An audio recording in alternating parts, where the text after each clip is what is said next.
अस्सलाम वालेकुम dear students, this is your chemistry class. Previous जो आपका लेक्चर हुआ था उसमें आपको अपनी नोटबुक को तैयार करना था। आप आई होप कि आप लोगों का कॉपी का ये वाला पेज रेडी हो चुका होगा। इसके बाद आप लोगों ने अपनी कॉपीज़ में जो लास्ट असाइनमेंट आप लोगों को मिला था वो कोर्स कंटेंट का था। कोर्स कंटेंट आप लोगों ने लिखना था for the mid term exam, chapter number 1 fundamentals of chemistry, chapter number 2 structure of atom. So ये आपका कंटेंट वाला पेज कंप्लीट हो गया होगा। लास्ट लेक्चर में आपको इंस्ट्रक्शंस मिली थी कि किस तरीके से आप लोगों ने अपनी कॉपी का कोर्स कंटेंट का पेज कंप्लीट करना है। इसके बाद आपको एक और टास्क भी मिला था हैंड राइटिंग का। आप तमाम स्टूडेंट्स ने अपनी कॉपी के को स्टार्ट करना है हैंड राइटिंग के पेज से, ताकि आप लोगों की थोड़ी सी हैंड राइटिंग की प्रैक्टिस हो जाए, थोड़ा सा आपका अपने काम के साथ, अपने रिटन वर्क के साथ आप थोड़े से फेमिलियर हो जाएं। याद रखिएगा कि आप लोगों ने अपनी हैंड राइटिंग को फोकस करना है। हैंड राइटिंग के लिए आपने ये कोशिश करनी है कि जब आप पैराग्राफ स्टार्ट करेंगे तो पैराग्राफ स्टार्ट करने के लिए आपने 2 फिंगर गैप देना है। इसी तरीके से आप लोगों ने अपने काम को कंप्लीट करने के बाद एंडिंग लाइन मस्ट ड्रॉ करनी है। बिल्कुल टॉप के ऊपर जो भी डेट होगी आप इस तरफ वो डेट मेंशन करेंगे। कॉपी के साइड के ऊपर आपकी जो है margin line, double margin line जैसे कि अभी आपको दिख रही होगी, ये आपकी कॉपी के तमाम पेजेस के ऊपर ये आपका प्रेजेंटेशन का पार्ट है। आपने अपनी कॉपी के तमाम पेजेस को पे काम शुरू करने से पहले डेट और मार्जिन लाइंस लगाई हुई हो, ताकि आपको रिटन काम करते हुए क्लासरूम में भी आसानी हो। इसके बाद आ जाते हैं आपका जो काम आपको मिला है, वर्क फ्रॉम होम प्रोजेक्ट का काम आपको मिला है। Today is the 4th May, so first of all you will write the date. साथ ही आप लोगों को मार्जिन लाइन ड्रॉ करनी है। आपकी कॉपी के बिल्कुल टॉप पेज के ऊपर आपने हेडिंग देनी है वर्क फ्रॉम होम प्रोजेक्ट। ठीक है जी। अब इसके बाद आप तमाम स्टूडेंट्स को ये टास्क स्कूल की तरफ से मिल गया होगा। आप लोगों ने बड़ी ही नीट एंड टाइडी तरीके से अपने काम को करना है। आपको नज़र आ रहा होगा कि आप लोगों ने सबसे पहले अपने काम को फोकस करना है। आपका जो केमिस्ट्री का टास्क है उसमें आपको 2 क्वेश्चंस गिवन है। जो पहला क्वेश्चन है उसमें आपने make any 10 MCQs from unit number 1। सो आपका जो यूनिट नंबर 1 है वो आप लोगों ने अपनी बुक में देखना है। This is now unit number 1।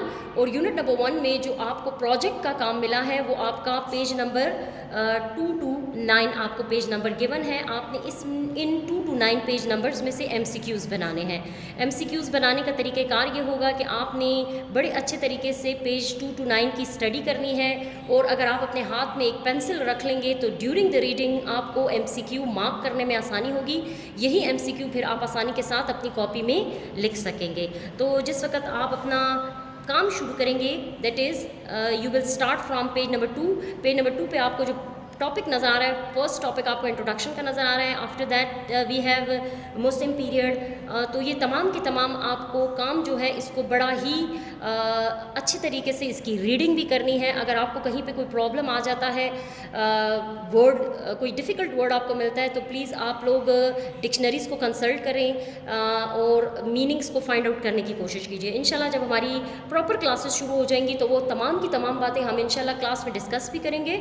और जूम ऑनलाइन क्लास में इंशाल्लाह अगर आपकी कोई भी ऐसी डिफ़िकल्टीज़ आती हैं तो वो हम आप लोगों के साथ क्लास के अंदर इंशाल्लाह डिस्कस करके उनको सॉर्ट आउट भी करेंगे। अभी आप लोगों ने करना ये है कि अभी आपको जो क्वेश्चन नंबर 1 गिवन है वो है make any 10 MCQs from fundamentals of chemistry from book page number 2 to 9। तो इसके लिए गाइडलाइन आपके लिए ये है कि आप लोगों ने पेंसिल अपने हाथ में रखनी है। ड्यूरिंग द रीडिंग आपने तमाम की तमाम इम्पॉर्टेंट स्टेटमेंट्स को अंडरलाइन करते जाना है। इस अंडरलाइनिंग से आपको ये फ़ायदा होगा कि आपके जितने भी MCQ आपने यानी 10 MCQs बनाने हैं, it's not a very big issue. तो आप आसानी के साथ वो जो 10 आपने इम्पॉर्टेंट लाइन्स अंडरलाइन की भी होंगी वही आप उसको MCQ की फॉर्म में चेंज कर सकेंगे।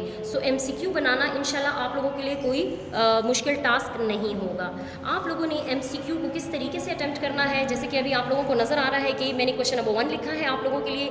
ये मैंने सिर्फ आप लोगों को एक आइडिया प्रोवाइड करने के लिए एक पैटर्न आप लोगों के लिए बनाया है कि आप लोगों ने MCQ किस तरीके से करने हैं। देखिए बच्चे, MCQ बनाने के डिफरेंट तरीके होते हैं, लेकिन बोर्ड की ज़ाहिर है आप तमाम स्टूडेंट्स को पता है कि अब आप लोगों ने बोर्ड की क्लास के लिए ख़ुद को प्रिपेयर करना है। और बोर्ड की क्लास के लिए जो MCQ का अटेम्प्ट करने का स्टाइल है वो इस वक्त आपको स्क्रीन के ऊपर नज़र आ रहा होगा।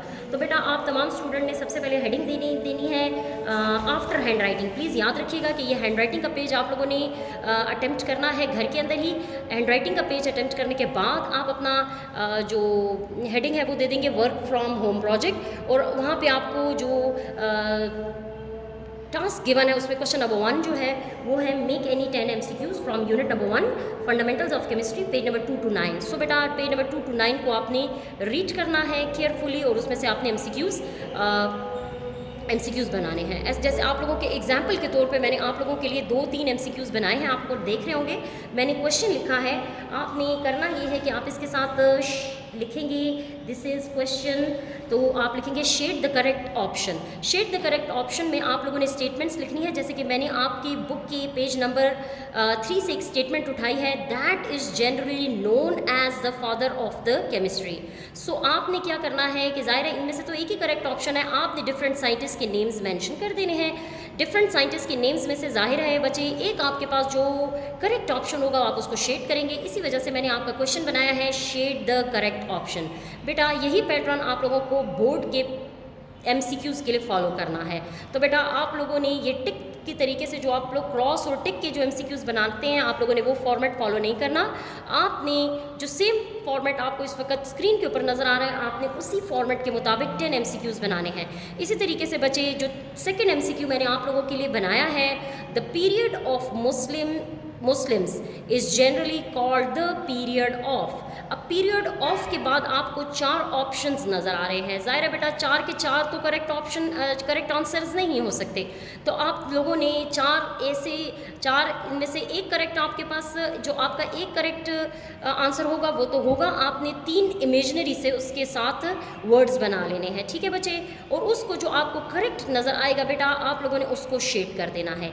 तो यहाँ पे जो इसका इंशाल्लाह जब आप पेज की रीडिंग करेंगे तो आपको ये स्टेटमेंट आपकी बुक में भी दिखेगी, the period of Muslim is generally called the period of alchemist. So मैंने यहाँ पे अल्केमिस्ट को शेड कर दिया है। इसी तरीके से बेटा आप लोगों ने 2 MCQs आपको एज आइडिया के तौर पे एज एन एग्जाम्पल मैंने आपकी कॉपी में लिख के बता दिया है। इसी तरीके से बेटा आप लोगों ने 3 से लेकर 10 तक MCQs बनाने हैं, यानी 2 MCQs जो हैं वो मैंने आप लोगों के लिए इमेजनरी बनाने हैं। आप लोगों ने खुद रीडिंग करके अपने लिए 10 MCQs बनाने हैं। बट बेटा keep it in your mind that your MCQ should be in this form, that is you will write 4 option and you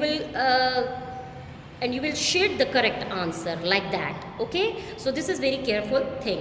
इसके बाद बेटा आप अपने होम प्रोजेक्ट को देखेंगे तो उसमें आपको क्वेश्चन नंबर 2 नज़र आएगा। क्वेश्चन नंबर 2 जो है बेटा वो है आपका give answer of the following questions. So बेटा this is very simple question. इसमें आपको क्वेश्चन नंबर 1 यानी क्वेश्चन नंबर 2 का पार्ट 1 जो आपको नज़र आ रहा है, अब बेटा अगर आप गौर से मेरी बात को समझें तो ये आपके पेजेस हो जाएंगे MCQ के लिए, ठीक है। इसी तरीके से जाहिर सी बात है आप अपनी कॉपी का ये वाला पेज भी छोड़ देंगे। जितने आपके MCQ 2 पेजेस पे आते हैं, 3 पेजेस के ऊपर आते हैं, आपने बड़ी खूबसूरती से काम करना है। आपने क्वेश्चन नंबर 1 के एंड पे यानी आपके जब MCQ कंप्लीट हो जाएंगे तो आपने उसके एंड पे एंडिंग लाइन भी लगानी है। इसके बाद बेटा हमारा जैसे कि मैं आपसे डिस्कस कर रही थी कि जो हमारा क्वेश्चन नंबर 2 आ रहा है, क्वेश्चन नंबर 2 में वो हमें कह रहे हैं give answers of the following question. Part 1 जो है वो आ रहा है डिफाइन केमिस्ट्री। आपने बेटा जिस तरीके से आपको बिल्कुल नज़र आ रहा है, अगर आप गौर से देखेंगे तो आपको नज़र आ रहा होगा मैंने लिखा है question number 2 give answer of the following questions, okay. आपने उसी तरीके से अपने क्वेश्चन को लिखना है। फिर आप गौर से देखिए मैंने आप लोगों के लिए लिखा है दिस इज़ द पार्ट 1। आपने जिस तरीके से जो भी पार्ट हो आपने उस तरीके से उस पार्ट को स्पेसिफाई करना होता है। तो आप लिखेंगे डिफाइन केमिस्ट्री, ये आपका क्वेश्चन नंबर 1 है। फिर बेटा आप जिस भी चीज़ को डिफाइन करना चाह रहे हैं आप उसकी हेडिंग देंगे। याद रखना है बच्चे हेडिंग आपकी कैपिटल लेटर में होनी चाहिए। और बिल्कुल एक चीज़ का ध्यान रखना है कि आपकी हैंडराइटिंग में ऊपर नीचे अल्फ़ाबेट्स ना लिखे हुए हों। आपने तमाम के तमाम अल्फ़ाबेट्स को कैपिटल लेटर में लिखना है और आपके के तमाम अल्फ़ाबेट्स जो हैं वो बिल्कुल एक सीक्वेंस में हो। ये ना हो कि आपका C यहाँ चला गया है, H आपने फिर एक लाइन में लिखा है, E आपका दोबारा दूसरी लाइन में चला गया है। तो आपकी जो हेडिंग है उसका बिल्कुल फॉर्मेट जो है आपकी कॉपी में भी तमाम की तमाम काम का फॉर्मेट इंशाल्लाह हम यही फॉलो करेंगे। अभी बेटा आप लोगों ने घर में इसकी अच्छे तरीके से प्रैक्टिस करनी है ताकि आपको हेडिंग्स का क्राइटेरिया समझ आ जाए कि हम किस तरीके से फ्यूचर में क्लास वर्क कंटिन्यू करेंगे। तो बेटा आप लोगों ने क्या करना है कि आपने क्वेश्चन लिख दिया, क्वेश्चन के साथ जहाँ से आप आंसर शुरू कर रहे हैं, अगर आपको ये मैंने एक लाइन इसलिए छोड़ी है ताकि मेरे काम में ब्यूटी आए। अगर मैं सब कुछ इसके नीचे से कंटिन्यू करती तो ये काम बिल्कुल इकट्ठा हो के बुरा लगता। इस वजह से मैंने आप लोगों के लिए एक लाइन छोड़ दी है ताकि काम नीट एंड टाइडी लुक्स आए काम की। अभी मैंने केमिस्ट्री की हेडिंग दे दी है। केमिस्ट्री की जो डेफिनेशन है बच्चे, वो आप तमाम स्टूडेंट को इंशाल्लाह आपकी बुक के पेज नंबर 2 से मिल जाएंगी।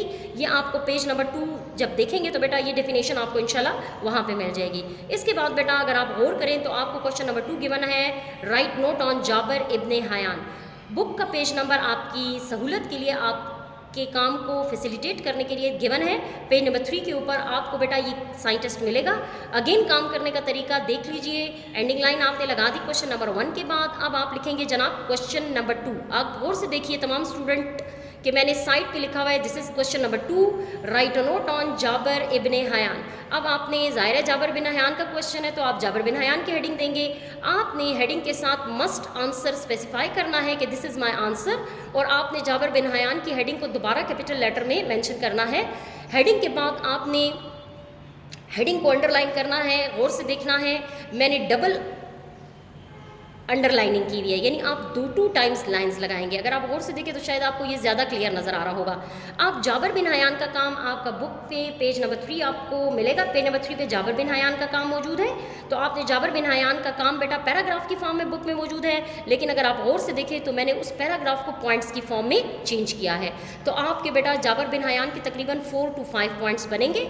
आपने क्या करना है कि ये 2 लाइन्स जो आपको नज़र आ रही हैं, इन लाइन्स के ऊपर काम नहीं करना। ये जो है आपने अगर नेक्स्ट पॉइंट लिखना है, जैसे आपका कॉपी में 2 पॉइंट्स यहाँ पे आ गए तो आपका थर्ड जो पॉइंट होगा वो यहाँ पे होना चाहिए। ये नहीं है कि आधा पॉइंट आपका यहाँ पे आ जाए, आधा पॉइंट यहाँ पे आ जाए। याद रखिए बेटा कॉपी का जो लास्ट लाइन होती है उसके ऊपर हम काम को कंटिन्यू नहीं करते, लास्ट लाइन को हम रिटन वर्क में छोड़ देते हैं। यही आपकी बेटा पेपर की प्रैक्टिस भी होनी चाहिए। इसके बाद बेटा जाबर बिन हयान का जब आप काम कर लेंगे तो आपने एंडिंग लाइन लगानी है। इसके बाद बेटा आपका क्वेश्चन नंबर 3 है। क्वेश्चन नंबर 3 आपने उसी तरीके से मेंशन करना है, ठीक है बच्चे। क्वेश्चन नंबर 3 लिखने के बाद आप बायोकेमिस्ट्री की हेडिंग देंगे, और बायोकेमिस्ट्री की हेडिंग देने के बाद आप लोगों ने पेज नंबर 5 को देखना है। बुक का पेज नंबर 5 आपको बेटा मिल जाएगा। बायोकेमिस्ट्री की बेटा आपको डेफिनेशन बुक के पेज नंबर 5 पे मौजूद है। आपने ये डेफिनेशन लिखनी है। याद रखिएगा बच्चे कि आपने हेडिंग देनी है, लेकिन बुक की हेडिंग बेटा कैपिटल लेटर में नहीं है, लेकिन आप लोगों ने तमाम की तमाम हेडिंग कैपिटल लेटर में देनी है और आपने डेफिनेशन लिखनी है। इसके बाद बेटा हमारा क्वेश्चन आ जाता है डिफाइन एलिमेंट। डिफाइन एलिमेंट का काम हमारा बुक का पेज नंबर 7 के ऊपर मौजूद है। अगेन आपकी बुक का बेटा पेज नंबर 7 आपको मिल जाएगा। पेज नंबर 7 में आप लोगों ने पहले क्वेश्चन लिखना है। बायोकेमिस्ट्री की बेटा डेफिनेशन खत्म हो जाए आप उसको एंडिंग लाइन लगाएंगे। उसके बाद बेटा आप क्वेश्चन नंबर 4 के ऊपर आएंगे। क्वेश्चन नंबर 4 आपका है एलिमेंट का, ठीक है बच्चे। आप लिखेंगे डिफाइन एलिमेंट। एलिमेंट की डेफिनेशन आपको बुक के पेज नंबर 7 पे मिलेगी। ये ग्रीन कलर का जो हाईलाइटिंग का काम है बेटा, this is the definition for element. आपने ये डेफिनेशन लिखनी है। एलिमेंट की डेफिनेशन के बाद आप बेटा एंडिंग लाइन लगाएंगे। एंडिंग लाइन के बाद बेटा आप क्वेश्चन नंबर 5 के ऊपर आ जाएंगे।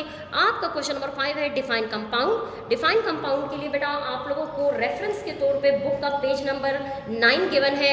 आप देख सकते हैं कि बेटा कंपाउंड की definition again green highlighted sentences की फॉर्म में मौजूद है। आपने डिफाइन कंपाउंड का क्वेश्चन लिखना है। This is your question number 5। Compound की हेडिंग देनी है, हेडिंग को अंडरलाइन करना है और उसके बाद आपने डेफिनेशन देनी है।